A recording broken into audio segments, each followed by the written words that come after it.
Ang kwento po ni John at ni Peter. Yan. Ito pong dalawang magkaibigan na to, si John at si Peter, sila po ay mag-a-apply ng trabaho. Yan. Hindi po natin alam kung ano pong trabaho nila, basta pares po sila nag-apply, pares po sila pumunta sa interview na schedule ng pag-a-apply nila. At ang kwento po neto, etong si John, siya yung unang na-interview sa posisyon na pinag-a-applyan nila. Parehas sila ng posisyon na pinag-a-applyan. At in-interview itong si John, pagkatapos ng kalahating oras, bumalik na siya, tumabi siya kay Peter sa kaibigan niya.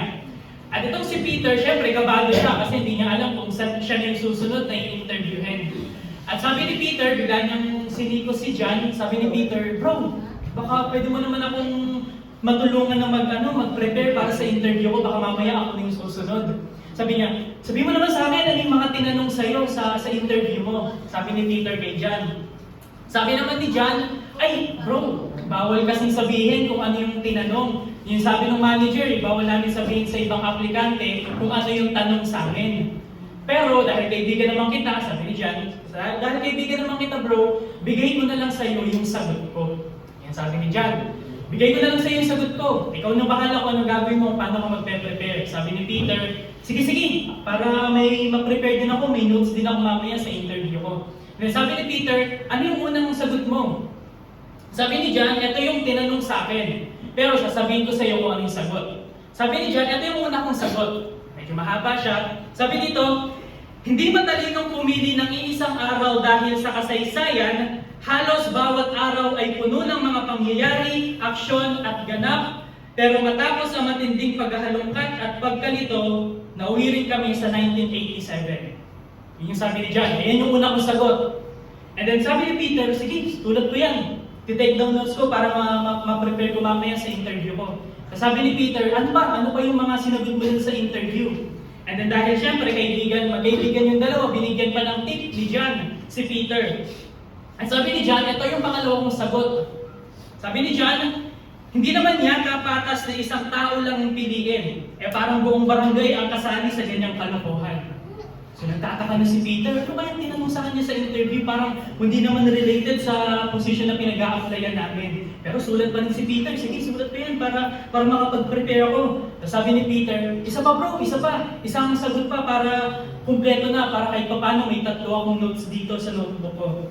And then sabi ni John,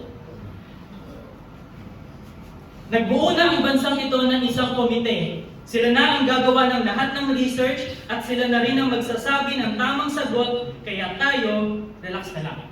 Sabi ni John, "Ayan yung mga sinagot ko sa interview. O ikaw na bahala kung paano mo i-prepare yan." Tapos si Peter, sulat lang siya ng sulat. And then after ng 10 minuto, tinawag na si Peter para ma-interview. Pinapasok na siya sa interview room. Tapos kaharap niya na yung manager.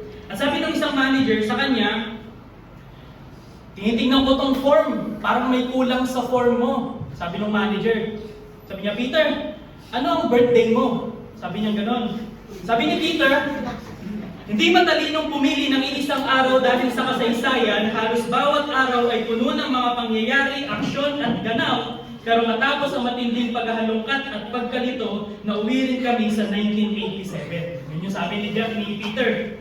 At then bigla nagtaka yung manager, bakit ganun yung sagot niya? Sabi ng manager, "Ha? O, eto rin, kulang sa form mo. Anong pangalan ng tatay mo?" Sabi ni Peter, "Hindi naman yata patas na isang tao lang ang piliin. Parang buong barangay ang kasali sa ganyang kalokohan." And then sabi ng manager, "Ano? Nababaliw ka na ata."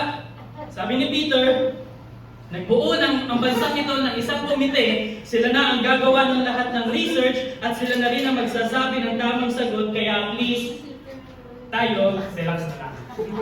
Yung iba po sa inyo natatawa, yung iba po sa inyo siguro, anong nangyayari sa kwento na to? So sa mga nakagets po, napansin po natin na hindi po tugma yung sagot ni Peter sa tanong sa kanya ng manager. Ano pong lesson natin dito? Often we prepare exhaustively and sincerely, but little do we know we prepare wrongly. Madalas po sa buhay po natin nagpe-prepare tayo sa isang bagay. Pero minsan pumapalya tayo sa isang bagay kasi mali ang ating preparation. Nagpe-prepare tayo ng sobrang sipag, sincere tayo, nagpapakapagod tayo sa isang preparation, pero kung mali ang preparation natin, palya pa rin ang gawain natin. Ayan po, maintindihan po natin dun sa kwento, illustration lamang, hindi naman totoong kwento, pero sa buhay po natin ganun din. May mga transition tayo sa buhay, panibagong school year, panibagong trabaho, panibagong kliyente, panibagong business, or naghahanap tayo ng trabaho. At kung hindi po natin mape-prepare or mapagpaplanuhan ng maayos ang mga susunod na kabanata ng ating buhay, marahil baka hindi rin po tayo tugma sa tunay na buhay. At ganoon din po bilang Kristiyano, minsan may mga standard tayo na siniset sa sarili natin para masabi natin, siguro kapag ganito naramdaman ko, Christian ako. Siguro kapag ganito ako, masasabi kong totoo yung pananampalataya ako. Iba po sa atin, siguro makaka-relate po tayo na minsan iniisip natin, kailangan maka-attend ako every Sunday. At kapag hindi ako pumapalya sa attendance ko every Sunday, siguro Christian ako. Or kapag tumatayo yung balahibo ko kada worship, kapag kailangan naiiyak ako kada Sunday service, siguro Christian ako. Minsan we prepare ourselves pero we prepare ourselves wrongly. May mga standards po tayo na pagiging Christian na kailangan maabot ko to. Pero sa tunay na buhay, hindi naman pala talaga yun yung standard ng pagiging Christian. Kaya sabi po sa atin, reminder po ni Paul, basahin po natin sa 2 Corinthians 13:5, sabi niya, test yourselves to see if you are in the faith. Examine yourselves. Yun yung laging correction ni Paul sa church ng Corinth. I-test nyo yung sarili nyo, i-examine nyo yung sarili nyo, nasa pananampalataya ba talaga kayo? At kung makikita po natin dito sa context ng 2 Corinthians, ang kausap po dito ni Paul, mga Christian, mga malalagong church, mga Christian, mga church sa Corinth. Pero isa sa mga reminder ni Paul sa kanila, wag na wag nyo kakalimutan to have a self-reflection.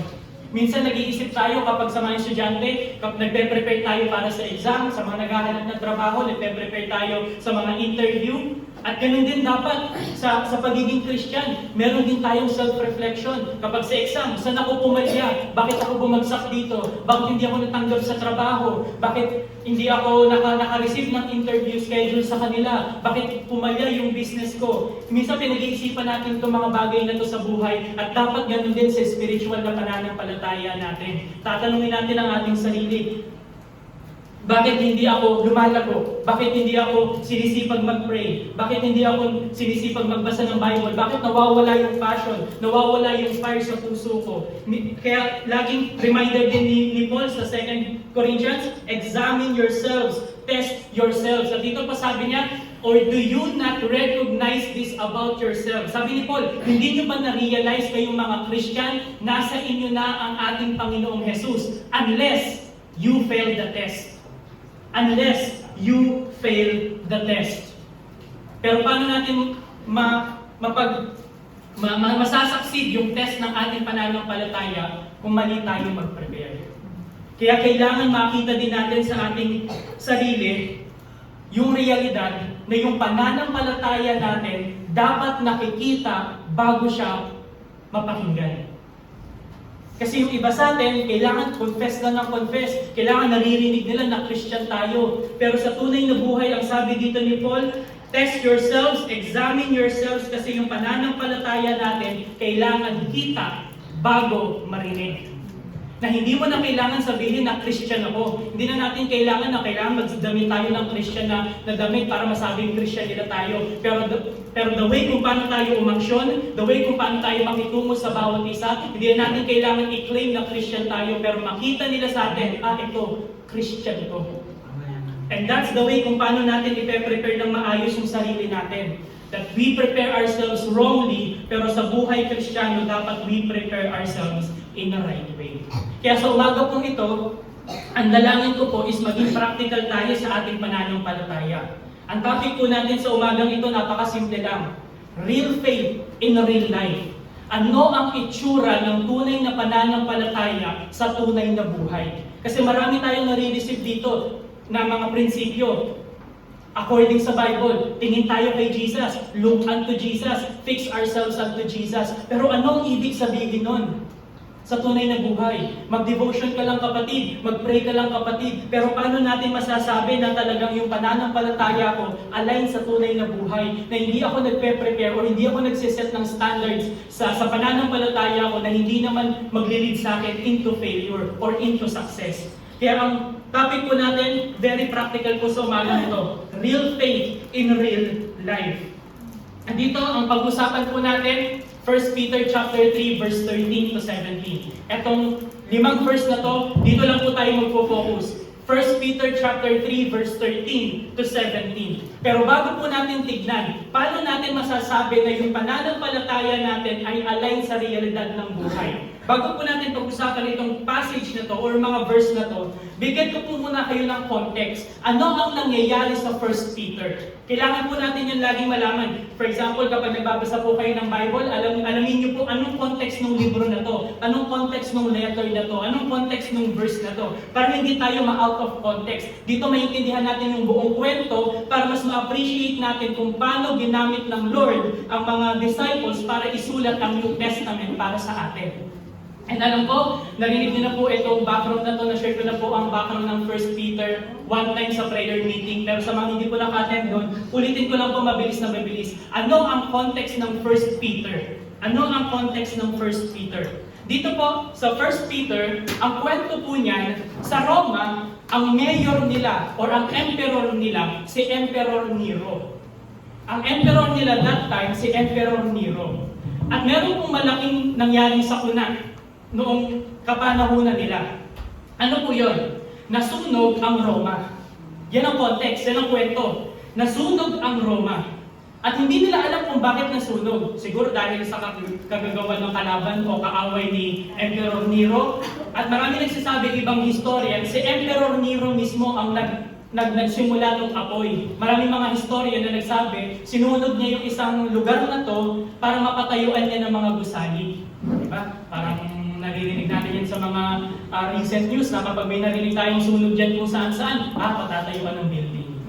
Ganun din sa kanila, matagal na nilang strategy yan. Sinunog nila at tapos may mga historians na nagsasabi na nung habang nasusunog yung Roma, si Emperor Nero kumakanta lang sa sa balcony niya, tinitignan niya kung paano masunog yung Roma. Pero ito ang nangyari. Laki ng sunog, ang lawak ng sunog, at nagreklamo yung mga citizen, yung mga mamamayan ng Roma. At saan sila pupunta? Siyempre sa mayor nila, sa emperor nila. Pumunta yung citizen kay Emperor Nero at sabi nila, wala kang ginawa. Hinayaan mong masunog yung ari-arian namin, namatay yung mga hayop namin, nawalan kami ng bahay. Ngayon, anong gagawin namin? Paano kami makapagsimula ulit? Yun yung tawag, yun yung rebelde na mga mamamayan kay Emperor Nero. Pero si Emperor Nero, dahil magaling siyang magsalita, ang galing ng strategy niya. Ang sabi ni Emperor Nero, huwag niyo akong sisihin. Sisihin niyo yung mga Christian. Sabi ni Emperor Nero, sisihin niyo yung mga Christian. Bakit? Kasi hindi sila sumasamba sa mga Diyos-Diyosan niyo. Galing, no? Parang yung blame, yung atake kay Emperor Nero, parang dineflect niya papunta sa mga Christian.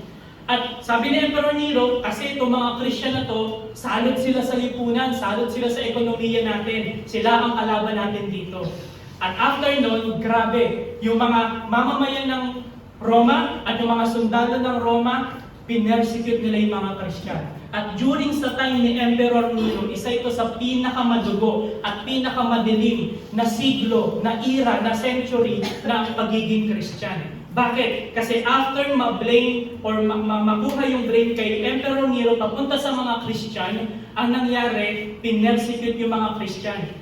Yung mga lalaki, sinaksak, pinatay, ginahasa yung mga babae, hinati sa dalawa yung mga sanggol, yung iba nilagay sa Colosseum, pinakain sa mga leon, yung iba pinako sa krus, at yung iba mas malupit, pinako sa krus, sinilaban ng buhay para gawing ilaw sa gabi. Di ba? May sound effects pa. So dito may kita natin, grabe yung persecution ng mga Christian that time. Kasi ang galing ng strategy ni Emperor Nero. At itong mga Christian na to, marami pa rin naman sa kanila nakasurvive. Marami pa rin naman sa kanila, sabihin natin mga nakatakas. At itong mga nakatakas na Christian na to, ang unang ginawa nila, naghiwa-hiwalay sila para hindi sila matagpuan ng sikle o matagpuan ng mabilis. At habang nagtatago sila, itong mga Christian na to, naghanap sila ng church leader. Doon pa lang sa kwento na yun, ang dami natin matututunan na tayo bilang church, gawin natin sa isa sa mga culture natin dito. Kapag may problema tayo, kapag kailangan natin ng prayer, lapit tayo sa leader natin. Ipag-pray din natin yung mga leader natin. Kasi habang tayo natatakot at tumatakas sa sarili nating buhay, yung mga church leaders, yung mga disciples ng Panginoon, nandun sila lumalaban at nagmi-ministeryo. Kaya praise God sa mga leader po natin. At gawin din natin culture to. Kapag meron tayong problema, kapag meron tayong mga tanong sa pananampalataya, lapit tayo sa church leader natin. At yun yung ginawa ng mga Christian. Hinanap nila yung church leader. At ang natagpuan nilang leader, si Peter. At lumapit yung mga Christian kay Peter. Sabi nila, ito yung nangyayari sa Roma. Nasaan ka? Anong gagawin natin? Kailangan namin ng prayer, kailangan namin ng encouragement. And by the inspiration of the Holy Spirit, and by the feeling of the Holy Spirit, ginamit ng Diyos si Peter para isulat yung 1 Peter. At yun ang context ng 1 Peter. Sinulat ni Peter yung 1 Peter para sulat sa mga Christian na persecuted, na suffering, na takot sa buhay. Ngayon, bago po tayo magpatuloy, kapag i-compare niyo po si Peter kay Paul, kapag binasa niyo yung letter ni Peter, napaka-practical. Bakit? Kasi hindi siya nakapagtapos ng pag-aaral. Kaya nga siya mangingisda. Kapag binasa niyo po yung 1 at 2 Peter, napaka-practical po ng mga sulat doon ni Peter. Kasi yung bagay na i-share ni Peter, yung encouragement na ibibigay ni Peter sa church, is something na na-experience niya lang. Practically. Well, kapag i-compare natin si Peter kay Paul, si Paul nakapag-aral. Philosopher yan. Pharisees yan. Zealot yan. Alam niya kung ano yung linya niya. Alam niya kung na siya ay Hebrew of Hebrews. Kaya kapag binasa po natin yung letter ni Paul, example, yung Romans, sobrang doctrinal nun. Sobrang ang ganda ng organization. May sin, may salvation, may sanctification, may sovereignty ng Lord, may service. Grabe yung organized na letter ni Paul sa Romans. Pagdating kay Peter, sobrang practical. Bakit? Kasi yun lang yung na-experience niya. Yun lang yung na-receive niya sa Panginoong Jesus. Kaya yun lang din yung isi-share niya. At kung titignan po natin sa 1 Peter, sa 1 Peter chapter 1, in-encourage ko po kayong lahat basahin yun. Napakaganda po ng encouragement ni Peter. Kapag nakita po natin yung context na ganito pala, yung reason kung bakit sinulat ni Peter yung 1 Peter, sa 1 Peter chapter 1, wala lang pong encouragement si Peter sa church, kundi yung resurrection ng ating Panginoon. Paulit-ulit niya lang sinabi, wala akong kahit na anong encouragement sa inyo, but to remind you that Jesus Christ rose again. At dahil doon, meron tayong pag-asa. Yun yung sabi ni Peter sa chapter 1. Kapag namatay ka, makaligtas ka, plano yan ng Diyos sa'yo. Pero relax ka lang. Kasi mamatay ka or mabuhay ka, mamaya ka pa mamamatay, isa lang ang kwento natin, diretso tayo sa Kanya. Yun ang yung encouragement ni Peter. Papaalala ko lang sa'yo, Jesus Christ died and rose again. Mayroon kang pag-asa kasi kung mamatay ka ngayon or bukas ka pa mamatay o sa susunod na buwan pa, sa Kanya ka lang di uuwi. Yun ang yung encouragement ni Peter. And then pagdating ng chapter 2 hanggang chapter 5, naging practical na. Yun lang yung pinaka-encouragement ni Peter. Jesus Christ rose again, and then pagdating ng chapter 2, very practical na. Kasi sabi ni Peter, ngayon habang naintindihan natin, nakatingin tayo sa resurrection na pinangako sa atin ng ating Panginoon, na kapag tinanggap natin siya, namatay tayo, sa Kanya tayo uuwi, ngayon habang nandito ka, habang buhay ka, ito yung gawin mo. Nakasunod po, yun yung sabi ni Peter. Pagdating ng chapter 2 hanggang chapter 5, ang sabi ni Peter, ngayon naintindihan mo na meron kang pag-asa sa resurrection ng ating Panginoon, habang buhay ka, ito yung gawin mo. Very practical. Pagdating ng chapter 2, ang dami niyang mga encouragement kung anong gagawin natin bilang citizen, bilang worker. At sa unang part ng 1 Peter chapter 3, sa buhay mag-asawa, anong kailangan natin gawin? At pagdating ng verse 13 to 17, sinamarize ni Peter, ito yung kailangan natin gawin para ang ating pananampalataya ay tunay sa tunay na buhay. Sunod po, kaya dito sa ating pag-aaralan sa umaga pong ito, very practical. Paano natin masasabi na yung pananampalataya mo at pananampalataya ko ay tunay sa tunay na buhay? At sa 1 Peter chapter 3 verse 13 to 17, dito po natin makikita. At ito yung encouragement po sa atin ng ating Panginoon. Because again, hindi lang po tayo nasa spiritual principle. Kailangan makita natin at mai-apply sa buhay paano ang ating pananampalataya. At ang unang encouragement ni Peter, good behavior. Paano natin masasabi na ang ating pananampalataya ay tunay sa tunay na buhay? Meron tayong tamang asal. Tingnan niyo po sa 1 Peter chapter 3 verse 13. Sabi dito ni Peter, "And who is he that will harm you if ye be followers of that which is good?" Simple lang. Sabi ni Peter, sino ang mananakit sa'yo, sino ang mag-threaten sa'yo, at bakit ka kakabahan sa buhay kung ginagawa mo naman ang tama? Yun yung encouragement ni Peter. Very practical. Sa persecuted na church, sa suffering na church, sa church na nangangailangan ng encouragement kung paano namin mabibigay buhay yung aming pananampalataya sa tunay na buhay, sabi ni Peter, magkaroon tayo ng tamang asal. Bigyan ko po kayo ng example. Bilang anak, minsan, naiinis po tayo kapag pinagsasabihan tayo ng magulang natin, no? Kapag nag-cellphone tayo, inutusan tayo maghugas ng plato, minsan naiinis tayo, di ba? Na parang, wait lang, kasi nagbubunga nga na naman si Papa, si Mama. At minsan, pag naiisip natin, nare-reflect natin, hindi naman tayo pinagbabawalan na mag-cellphone eh. Ang gusto lang ng magulang natin, gawin natin yung gawaing bahay bago tayo mag-cellphone. Ngayon, kung ginawa mo yung gawaing bahay bago ka mag-cellphone, binungaan ka ba? Try lang natin, bilang mga anak. Kapag ginawa natin yung gawaing bahay bago tayo mag-cellphone, bago tayo humilata, or bago kung anong gawin natin, or bago tayo gumala, bago tayo umalis, may masasabi ba yung magulang natin sa atin? Again, very practical. Yun yung sinasabi ni Peter. Bakit ka maiinis sa isang bagay na kapag ginawa mo naman yung tama?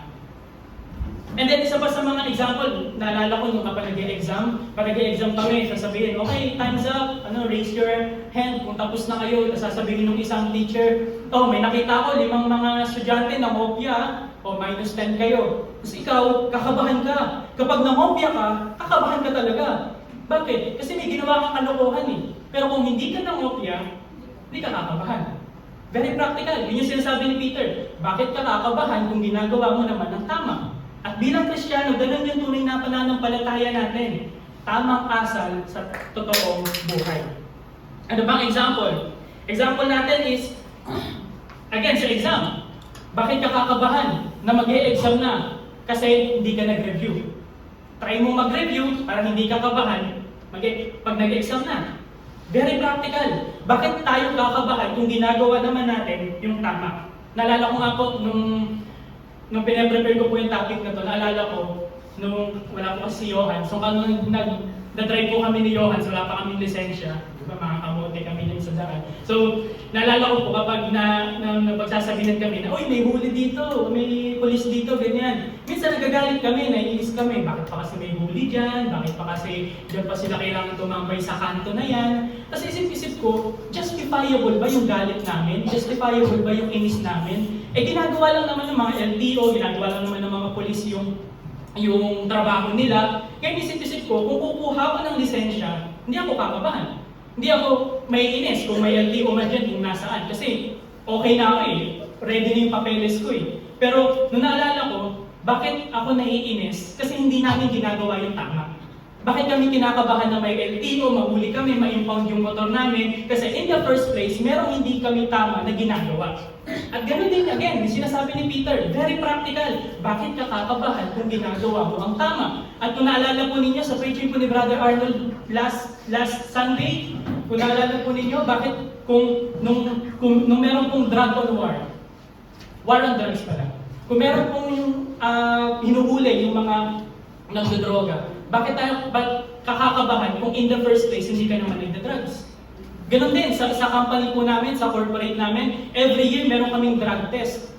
Kukuhaan kami ng ganyang karaming ihi, tapos i-urinalysis kami. At inisip ko, yung ibang mga empleyado sa amin, kinakabahan sila kapag may drug testing. Bakit? Kasi gumagamit sila eh. Ako, relax lang. Kasi in the first place, alam ko sa sarili ko, ginagawa ko yung tama. Hindi ko ginagawa yung hindi karapat-dapat. Ganun din, try nyo po. Ito, try natin. Manira ka ng tao dito sa church. Tapos umagan ka next Sunday. Tingnan natin kung maiilang ka or hindi. Kaya minsan sa atin dito sa church, minsan naiilang tayo na umattend. Bakit? Kasi meron tayong kaaway, meron tayong kagalit. And in the first place, hindi yung tama. Kaya tayo minsan, kinakabahan pag a-attend tayo ng church. Bakit? Kasi hindi natin ginawa yung tama. Yun yung sinasabi dito ni Peter. Bakit ka kakabahan kung ginagawa mo yung tama? Very practical. Ito ang ating pananampalataya sa tunay na buhay. Tayo bilang Kristiyano, meron tayong tamang asal. Sa buhay mag-asawa, pag binigyan ka ng asawa mo ng pambayad ng kuryente, pambayad ng tubig, pambayad ng bahay, pambayad ng upa, tapos pinang-scatter mo, pinang-sabon mo, nawala, tinanong ka ng asawa mo, nasaan yung pambayad natin sa kuryente? Nasaan yung pambayad natin sa tubig? Ngayon, aawayin mo yung asawa mo. Bakit? Kasi may ginawa kang mali. O iba, minsan, pag tinanong tayo, may accountability tayo bilang mag-asawa. O bakit ka late umuwi? Saan ka pumunta? Hindi ka nagsabi. Ngayon, ang gagawin natin, aawayin natin yung asawa natin kasi takot tayo sa accountability. Kasi baka in the first place, meron tayong ginagawa na hindi tama. Ayun yung sinasabi ni Peter. Ito yung tunay na pananampalataya sa tunay na buhay. Magkaroon tayo ng tamang asal. Ano pa po yung example? Sa church din. Kung bakit minsan nag-isolate tayo, kapag minsan pinokorek, nabanggit ko ni Pastor kanina, kung bakit minsan pinokorek tayo, nasisita tayo sa mga ganitong bagay, hindi dahil kasi gusto natin awayin yung bawat isa, kundi gusto natin ituwid yung bawat isa. At kapag nakorek tayo, minsan tinatanim natin yung offense sa puso natin, tapos umaalis na tayo. Bakit? Kasi in the first place, takot tayo sa tamang accountability. At hindi mo siya sabi dito ni Peter, grabe, napaka-practical ko. Totoo ang pananampalataya mo, meron kang tamang asal. At grabe ang blessing. Bakit? Kasi tignan nyo sa Proverbs, sabi dito, when a man's ways please the Lord, he maketh even his enemies to be at peace with him. Kung tama ang asal mo, kung tama ang karakter mo, kung tama ang attitude mo bilang mananampalataya, bilang Kristiyano, marami kang kaibigan at kahit yung kaaway mo, magiging kaibigan mo. Bakit? Kasi nakakalugod sa Diyos yung ginagawa mo eh. Kaya isa sa mga reflection na kailangan natin maintindihan, bilang Kristiyano, mas marami ka bang kaibigan o mas marami kang kaaway? Kasi kung tamang asal natin, matututo tayong magpatawad, matututo tayong magpakumbaba, matututo tayong mag-approach sa mga kapwa natin at sabihin, bro, sister, mali ako sa part na ito, patawarin mo ko. Or kung sila man na nagkamali sa atin, bro and sister, we extend grace to you. Paano ka namin ipag-pray? Paano natin matutulungan? Again, yung pag-aralan natin kanina, iron sharpens iron, so one man sharpens another. At ganoon din sa ating pananampalataya. Kung tama at kung nakaka-please tayo sa Panginoon, we make our enemies be at peace with us. At grabe to. Bakit? Kasi dito natin makikita na talagang kung Kristiyano ka, at nababago yung asal mo, ibig sabihin, Kristiyano ka talaga. Tingnan niyo sa 3 John chapter 1 verse 11, Beloved, follow not that which is evil, but that which is good. He that doeth good is of God, but he that doeth evil had not seen God. Very practical. Kung may pagbabago sa iyo, ibig sabihin, totoo ang pananampalataya mo. Kung may tamang asal ka bilang Kristiyano, ibig sabihin, binago ka talaga ng Diyos. At hindi mo na kailangan sabihin sa akin kung Christian ka. At hindi mo na kailangan mag-post sa social media kung Christian ka. Pag nakita natin na tama ang kilos mo at nagbago ka, eto ka dati, eto ka ngayon, talaga, nakilala niya itong Panginoon. At kung titignan natin dito, hindi nyo na kailangan sabihin sa akin, pero kapag taliwas sa lakad ng nakaka-please at nakaka-honor sa Diyos ang ating buhay, baka hindi talaga tayo Christian.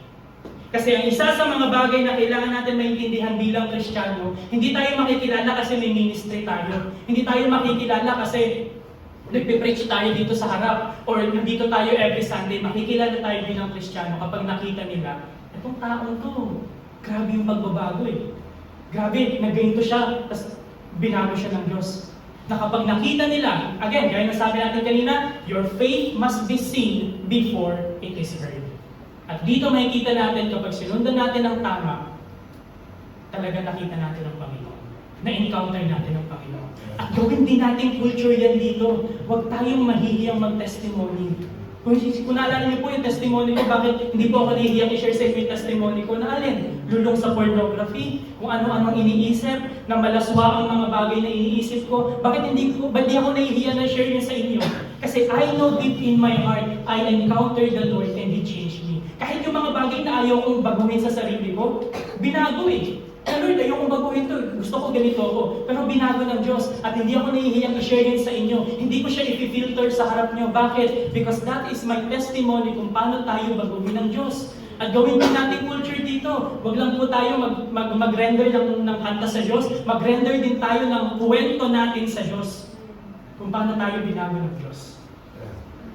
Paano natin sisimulan? Discipleship. Mag-disciple po tayo. Kaya dalangin ko rin po, ma-push po natin yung plano natin sa discipleship, na magkaroon tayo ng mga small group. Bakit? Kasi doon natin malalaman yung kwento ng bawat isa eh. Paano tayo binabago ng bawat isa. At kung loloobin ng Diyos, makatayo po tayo dito sa harap, tignan po natin kung ano yung testimony. Ang testimony po, hindi po yan sa kung paano natin gusto maging member ng church. Ang testimony is kung paano mo nakita ang Panginoon. Basahin niyo po yung Acts chapter 9. Basahin niyo po yung Acts chapter 28. Nung nabigyan ng platform si Paul, anong binigay ni Paul? Nakita kong Panginoon, binago niya ako. Ganon din po sa atin bilang Kristiyano. Kaya parang bilang Kristiyano, kailangan lagi natin tatanungin, ano yung binago sa akin ng Lord? Hindi binago sa akin ng Lord 10 years ago. Hindi yung binago sa akin ni Lord 5 years ago or 2 years ago. Binago sa akin ni Lord last month.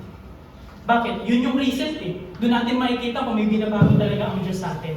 Magkaroon tayo ng self-reflection, test ourselves, examine ourselves, kasi kung tunay ang ating pananampalataya sa tunay na buhay, meron tayong tamang asal. Very practical. Sa example at sa encouragement ni Peter para po sa atin. At ngayon, meron tayong tamang asal. Good behavior na tayo. Ang susunod dyan, tamang perspective. A greater perspective. Bakit? Kasi kapag binago tayo ng Diyos, na-redeem yung heart natin at namumuhay tayo sa paraan na nakakalugod sa Diyos, mababago ang perspective natin. In what way? Kasi habang ginagawa mo ang tama at ang mundo ay ginagawa ang mali, ipe-persecute ka. Kukutsain ka. Sasabihin na bakit mo pinagpipray yung government mo? Bakit mo pinatawad yung anak mo walang hiya yan? Isa yun sa mga bagay na maririnig natin sa kanila kapag ginagawa natin yung tama, kapag sumusunod tayo sa Panginoon. At alam ni Peter yan, kapag sumunod tayo kay Lord, mas lalong malaking persecution ang marireceive natin. Pero dahil meron tayong tamang asal, meron din tayong tamang perspective. Ang sabi ni Paul ni Peter sa verse 14, but even if you should suffer for the sake of righteousness, you are blessed. And do not fear their intimidation and do not be troubled. Anong sinasabi dito ni Peter? Ngayon may tamang asal na kayo. Ipe-persecute kayo ngayon ng mga tao kasi ginagawa niyo yung tama. Pero have a greater perspective. If you are suffering for the sake of righteousness, you are blessed. Very practical. Bakit? Gaya po na sabi natin kanina, walang binanggit at walang sinulat si Peter, by the inspiration ng Holy Spirit, walang binanggit at walang sinulat si Peter na hindi niya na-receive sa kanyang Panginoon. Ine-echo lang ni Peter kung ano yung na-receive niya sa ating Panginoon. Bakit? Kasi dito sabi niya, if you suffer for the sake of righteousness, you are blessed. Bakit? Kasi sabi ng ating Panginoon, in Matthew chapter 5 verse 10, blessed are those who have been persecuted for the sake of righteousness, for theirs is the kingdom of heaven. Doon po natin makikita, bakit tayo blessed kapag persecuted tayo? Because we belong to the kingdom of God. We belong to the kingdom of heaven. Kaya dito, may kita po natin, kapag namuhay tayo sa buhay na conform sa pattern ng mundo, hindi tayo inakalipusta ng mundo. Bakit? Kasi yun yung gusto nila eh. Pero kapag namuhay tayo sa way na hindi conform sa pattern ng mundo, ang dami nagpe-persecute sa atin.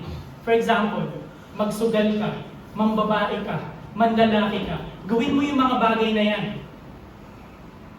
Hindi kayo persecute ng mundo. Bakit? Kasi yun yung gusto niyang gawin mo eh.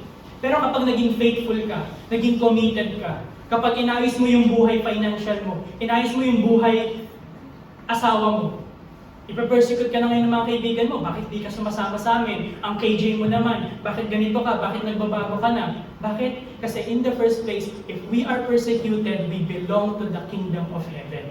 Ibig sabihin kung bakit tayo nagpa-persecute, kapag nag-mission tayo, nag-ministry tayo, mas pinipili natin nandito tayo every Sunday, kesa kung nasaan-saan. Kasi in the first place, it is a reflection na hindi tayo para dito sa mundo. Pero kung ikaw tinatamad ka sa gawain pang kalangit, maka-Diyos, at mas gusto mong gawin yung mga bagay na pang makamundo, baka dito ka talaga natitira. Kaya sabi nga ni John, sa 1 John, kung mababasa niyo po, we are in the world, but not out of the world. Nandito tayo sa mundo, pero hindi tayo dito para sa mundo. Kaya bakit tayo pinapersecute? Kasi kalaban tayo ng mundo. Pero kung ikaw, ginagawa mo, nabubuhay ka na makamundo, at wala kang kaaway, it is maybe because the kingdom of heaven is not yours. Kaya ito yung sa mga pangalawang encouragement ni Peter. Ang tunay na pananampalataya sa tunay na buhay, may perspective ka na tama. Tamang asal, tamang perspektibo. Kilala niyo po ba si Nabil Qureshi? Si Nabil Qureshi po, isa rin po yan sa mga favorite kong Christian apologist. Si Nabil Qureshi ay isang Muslim. Since birth, siya po ay Muslim na. At tinrain siya na maging devoted na Muslim. Kung alam niyo po yung 5 Islamic law, kung alam niyo po yun, yung pagbibigay, pagpe-pray, na kailangan nakatapat ka kung saan, alam ni Nabil Qureshi yan.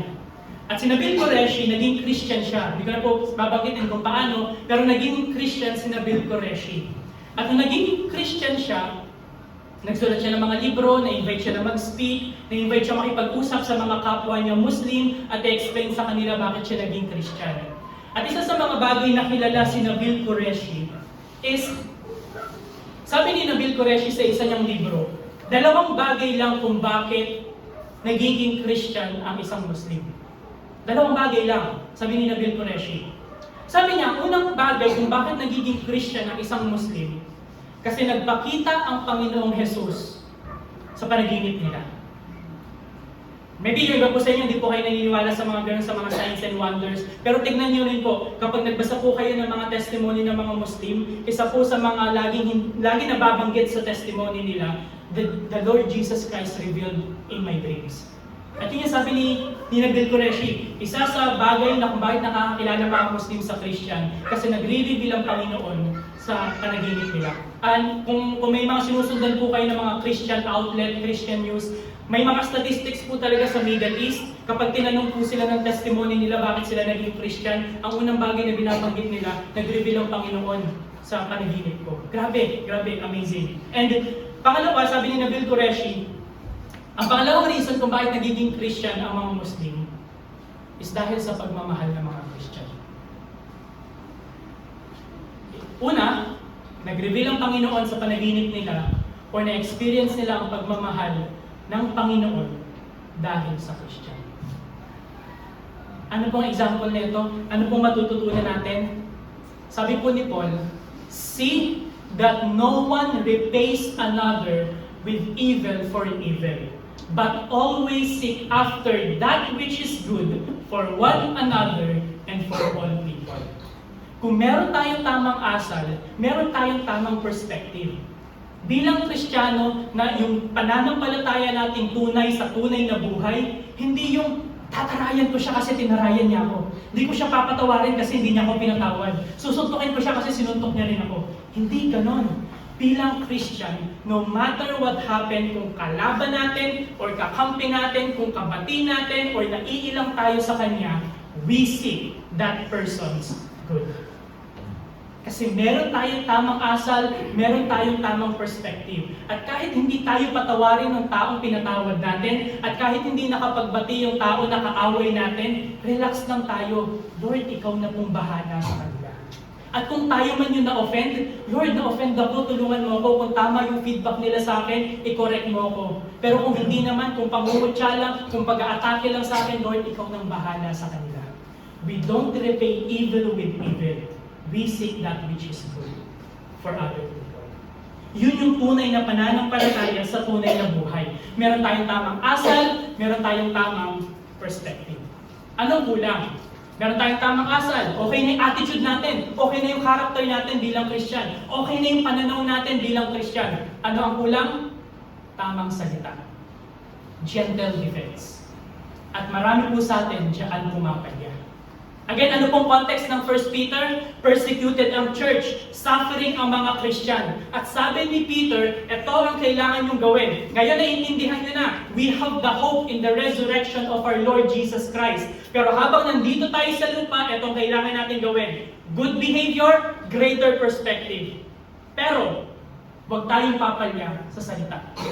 Gentle defense. Ano pong sabi ni Peter? Sa 1 Peter chapter 3 verse 15. But sanctify Christ as Lord in your hearts, always being ready to make a defense to everyone who asks you to give an account for the hope that is in you, but with gentleness and respect. Meron kang tamang asal. At kapag ginawa mo itong tamang asal na ito, ipapersecute ka. Magkaroon ka ng tamang perspective. At kapag pinersecute ka at tinanong ka pa rin nila, bakit ka ganyan? That's the time we have a gentle defense. Kasi isa po sa mga bagay na may experience natin kung talagang sumusunod tayo sa ating Panginoon is kapag yung mga kabataan ngayon, sexual immorality, premarital sex, pero bilang kabataan, we preserve our purity. At yung mga kaibigan natin, killjoy mo naman, ang outdated mo na, wala nang ganyan. Pwede ka na makipag-sex kung kani-kanino. Pero ikaw, focus ka on preserving your purity. Maraming magtatanong sa'yo, bakit ka ganyan? Or sa trabaho, lagi ko pong nare-receive to sa kanila sa mga katrabaho ko. Kapag Friday, pupunta sila sa bar, nagiinom sila, kung ano-anong ginagawa nila. At nagtatanong sila sa akin, Dom, saan mo ba na-enjoy yung buhay mo? Pupunta ka ng trabaho, after na, uuwi ka na, hindi mo ba nang bibigyan ng time sa sarili mo makapag-enjoy? Deserve mo yan, Doms. Ilang beses ko na narinig yan sa kanila. At alam ko kung anong pinapatunguhan nila, alam ko kung anong ibig nilang sabihin. Na kapag ako, hindi ako sumunod sa kanila, bakit ka ganyan? Ba't ganyan yung ginagawa mo? At bilang Kristiyano, kailangan somehow prepare din ako kung paano ko i-share yung faith, kung paano ko i-share yung conviction ko sa kanila. At minsan yung iba sa atin, i-challenge tayo ng mga ibang religion. O paano mo nasabing nag-resurrect si Jesus? Paano mo nasabing na Diyos si Jesus at hindi siya tao lang? Yung iba sa atin, kukutsain tayo. Bakit mo pinagpipray yung president na yan? Yung walang nila yan. Wala naman nakaambag sa atin yan. Tingnan mo yung ekonomiya natin. Pero tayo bilang Kristiyano, na faithful na Christian, na gusto natin ma-apply yung tamang asal, pinagpipray natin sila. At yung iba mga kaklase natin, ayaw. Mag-rebelde na lang tayo para mabago natin yung mundo. Pero tayo, para natin pinaglalaban yung government natin? Sa tuhod. Iniluluhod natin sa Diyos. Pero nakukutsa pa rin tayo, tinatanong pa rin tayo. Yung iba sa atin, ba't ka nandito sa Sunday? Alis na lang tayo. Mag-mall na lang tayo. At yung iba dito, kapag binago natin yung sarili natin, tinalikuran natin yung pag-iinom, tinalikuran natin yung pambababae, tinalikuran natin yung paninigarilyo, kung anumang sugal or bisyo ang meron tayo, tatanungin tayo ng mga kaibigan natin, ano nangyayari? May sakit ka ba? At bilang isang Kristiyano, may tamang asal ka, may tamang perspective ka, pero sana huwag tayong pumalya the way kung paano natin i-explain yung ating pananampalataya sa kanila. Paano natin gagawin? Tingnan po, isa-isahin natin, mabilis lang. Sabi ni Peter, sanctify Christ as Lord in your hearts. Doon nakadepende lahat. Hindi ka makakapagbigay ng defense, hindi ka makakapagbigay ng explanation sa pananampalataya mo if in the first place, hindi mo alam kung sino talaga si Jesus sa puso mo. Lahat ng mga bagay na babanggitin natin mamaya habang isa-isahin natin tong verse na to, it doesn't make sense if in the first place, hindi talaga natin ino-honor si Jesus as our Lord. Kaya sabi ni Peter, sanctify Christ. Ilayo mo or iset apart mo ang Diyos sa puso mo kung sino talaga siya sa'yo. Kaya nga again, kailangan natin mabigyan ng culture dito din sa church, yung testimony, para lagi din natin sinasabi sa sarili natin, sino si Jesus sa akin? Sino si Jesus sa akin? Ano yung gospel? Paano ko niligtas ng Diyos? Makasalanan ako at patuloy akong binabago ng Panginoon. At sabi ni Peter, if you sanctify Christ as Lord in your hearts, dito na tayo, next step, always being ready. Kaso ang tanong, ready ba tayo? Na-equip ba tayo?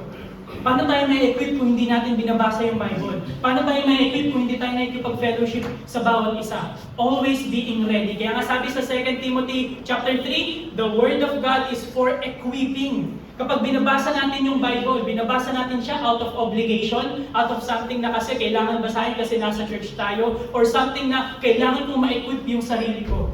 Because I need to share the gospel and good news to others. Sabi niya, always being ready. Ready para saan? To make a defense to everyone who asks you. To make a defense to everyone who asks you. Tatanungin ka nila, ng alin? To give an account for the hope that is in you. Bakit ka ganyan? Bakit ka nagbago? Bakit pinagpipray mo yung government mo? Bakit ang ganda na ng buhay mo? Tatanungin ka nila. But, with gentleness and respect. We make a defense, but with gentleness and respect. Bakit? Kasi hindi natin ma-explain ng maayos at hindi natin ma-exemplify yung ating pananampalataya ng maayos kung galit natin kakausapin ng tao. Sa lahat ng aspeto ng buhay, marami na po kaming na kahit ako sa sarili ko, may inisin din ako dati, magagalitin din ako dati, wala akong pakialam kung anong iniisip or mararamdaman ng iba, basta gusto kong sabihin kung ano yung gusto kong sabihin. Pero from that kind of experience, I can say, walang tao na makikinig sa akin kapag kinausap ko sila ng galit. At hindi rin ako makaka-equip ng kapatiran sa pananampalataya kung may a-approach ko sila ng galit. Walang matinong usapan na nadaan sa galit. Kaya ang reminder ni Peter sa atin, may tama kang asal, may tama kang perspective, dapat may tama ka rin salita with gentleness and respect. Inulit din niya ni Paul. Tingnan niyo po sa Colossians 4, chapter 6, let your speech always be with grace, as though seasoned with salt, so that you will know how you should respond to each person. Tayo daw, ang ating pananalita ay dapat may grace. Saan po natin i-apply yan? Hindi sa trabaho, hindi sa school, saan? Sa bahay. Bakit? Kasi kung hindi tayo marunong magsalita ng tama sa mga taong kasama natin sa bahay, paano tayo makakapagsalita ng maayos sa mga taong minsan lang natin makahalimutan? Meron nga po, habang nagpe-prepare ko ako ng topic na ganito, meron po ako napanood na preaching, sabi ng isang pastor, kung hindi tayo magalang sa mga tao sa bahay natin, sa bubong na kasama natin, sa mga tao na kasama natin lagi sa bubong, yung mga ginagawa nating pagiging respectful, pagiging magalang sa harap ng mga ibang tao, pakitang tao lang. Bakit? Kasi yung kasama nga natin sa bahay, every single day, di natin nire-respeto eh. Sasabihin natin, kaya natin respetuhin, ang alin? Yung mga tao na minsan lang natin makasama, hindi. Nagsusuot tayo ng maskara para magmukha tayong magalang sa kanila. Pero pag uwi natin bahay, doon natin nakikita yung tamang kulay. Totoong kulay. Grabe yung correction na yun. Nakorek din ako doon eh. Totoo nga. Kasi may ganun din akong experience. Minsan, hindi rin ako maayos magsalita. And then sabi ko, Lord, itama mo yung heart ko kasi kung hindi tama yung pananalita ko sa magulang ko, paano ako magsasalita na maayos sa magiging asawa ko? Sa magiging anak ko? Kaya Lord, tulungan mo ako to have a speech that filled with grace. At yun yung sinasabi ni Peter, tamang asal, tamang pananaw, tamang salita. Yung iba sa atin, laging pumapalya sa salita. Meron nga po, hindi ko na po nasama dito sa slides, pero meron po sa Matthew chapter 12, kung mababasa niyo po doon, lahat, si Jesus po nagsabi doon, sabi niya, lahat ng mga bagay na sinabi natin, hindi natin magbabago. Kaya sabi niya, mag-ingat tayo sa mga bagay na sinasabi natin sa ibang tao. Kasi hindi lang ibang tao nakakarinig, ang Diyos din. Very practical, paano po tayo magkakaroon ng tunay na pananampalataya sa tunay na buhay? Tamang salita.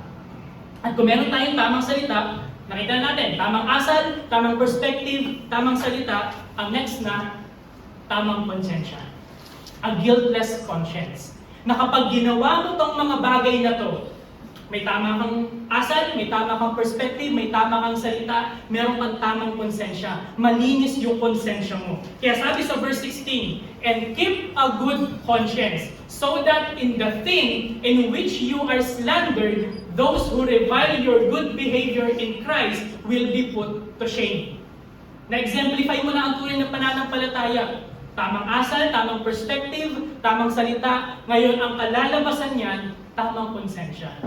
Na sa lahat ng pagkakataon, tama yung konsensya mo, malinis yung konsensya mo. At tama ang intensyon. Anong intensyon? Sabi din ni Peter, keep your conduct among the Gentiles honorable, so that when they speak against you as evildoers, they may see your good deeds and glorify God on the day of visitation. Kapag tama ang konsensya, tama ang intensyon. Na alin, makita nila ang ating good deeds so that they will glorify God in heaven. Tama ang asal, tama ang perspective, tama ang salita, ang kalalabasan, tamang konsensya, tamang intensyon. Hindi natin to gagawin para maging performative. Gagawin natin to kasi we would like to present our faith real in real life. Kaya ang tamang intensyon, good deeds, and to glorify God. At kapag pagsasama-samahin po natin lahat, may tama kang asal, may tamang perspective, may tamang salita, malinis ang konsensya, ang tawag po natin dyan, godly obedience.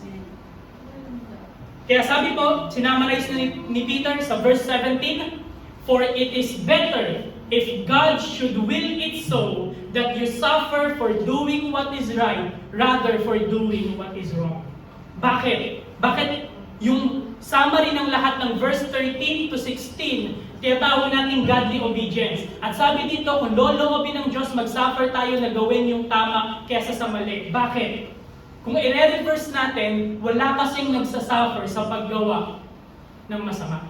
Meron yung consequence. Pero habang ginagawa mo yung kasalanan, masarap.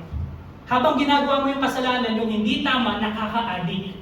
Kaya sinasabi dito ng Diyos, sinasabi sa atin ni Peter, tayo ay mag-suffer for doing what is right.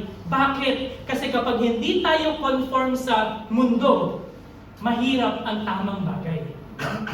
Mas madaling manloko ng asawa. Mas madaling manloko ng tao. Mas madaling gumawa ng mga bagay na makalokohan. Kesa sa alin, maging maayos ka.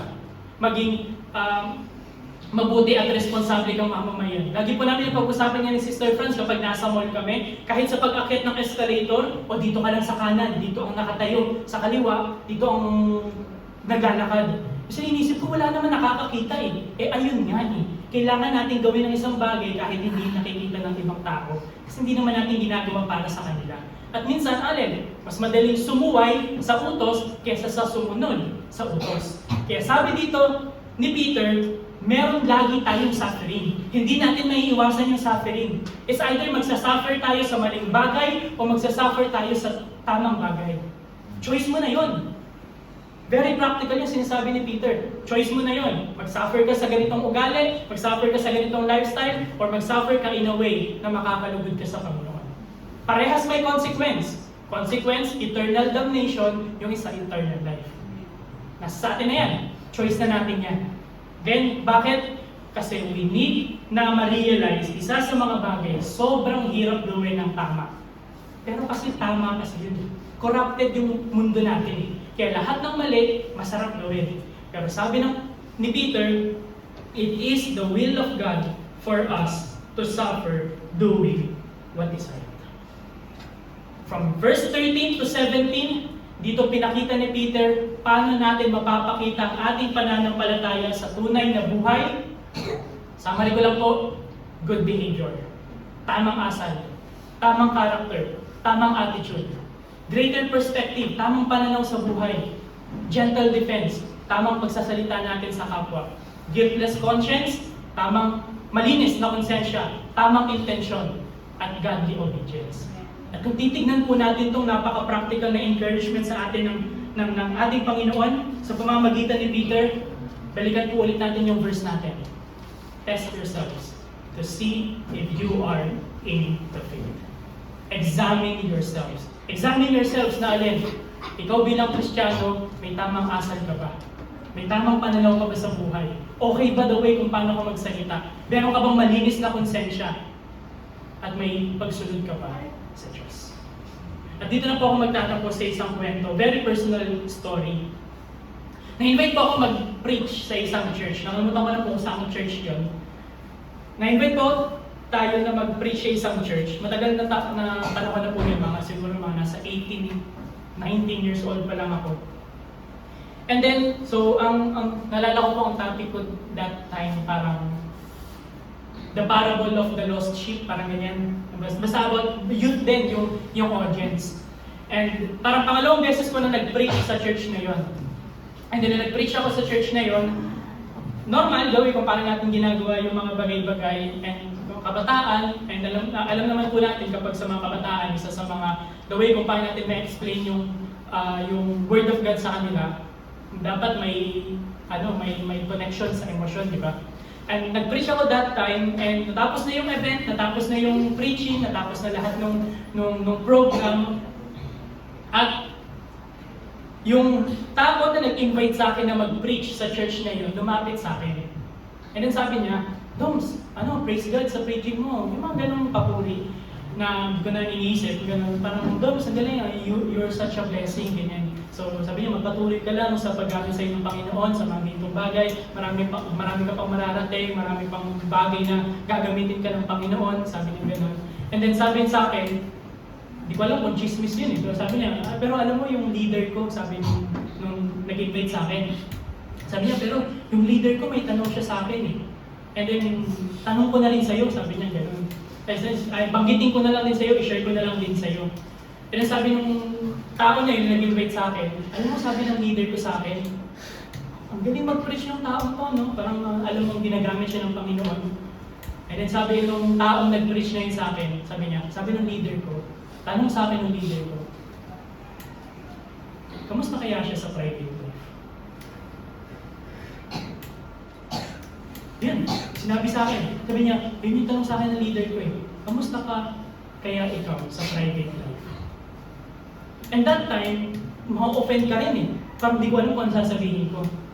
Pero that question, lagi ko siyang dala-dala every single time.